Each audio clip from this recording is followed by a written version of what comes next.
Hi, this is Kristen O'Keefe Aptowitz, and this is A Balladeer's Journey, Episode 2. What is the Christiana Riot? When I found the phrase the Christiana Resistance repeated again and again in a book about the Underground Railroad where I found my own ancestors, I became fascinated with the topic and bought every book I could on it, ranging from an 1898 book written by a local journalist to a 2006 book self-published by a local historian, and everything in between. The story is of William Parker, an enslaved man who escaped bondage while still a teenager and formed a new life in the Lancaster area of Pennsylvania, where like-minded individuals, white and black, resisted the slave power that dominated the time. He created a mutual defense society with other black citizens in the area, both free and fugitive, and they would forcefully push back on the slave catchers who stalked the area looking for fugitives, and sometimes just kidnapping free men and selling them into slavery as well. The Christiana Riot itself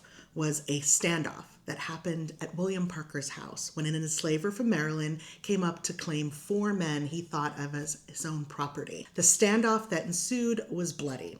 Enslavers versus the formerly enslaved. And at the end, the enslaver was left dead. Parker escaped arrest, but others in the community were not so lucky. Dozens of men were arrested, and one of them, Kastner Hanaway, a white man, was put on trial. He had arrived on the scene to see if he could provide any help, and when the U.S. Marshal let him know that the warrants were legal, he commanded him to join the posse in arresting the fugitives from slavery. He refused, saying that black men had a right to defend themselves. And for that, he was put on trial for treason, punishable by death. It was an incredible story of resistance. So why didn't it break through to the mainstream? I'm a 7th generation Pennsylvanian, a lifelong Philadelphian, and I had never heard of it.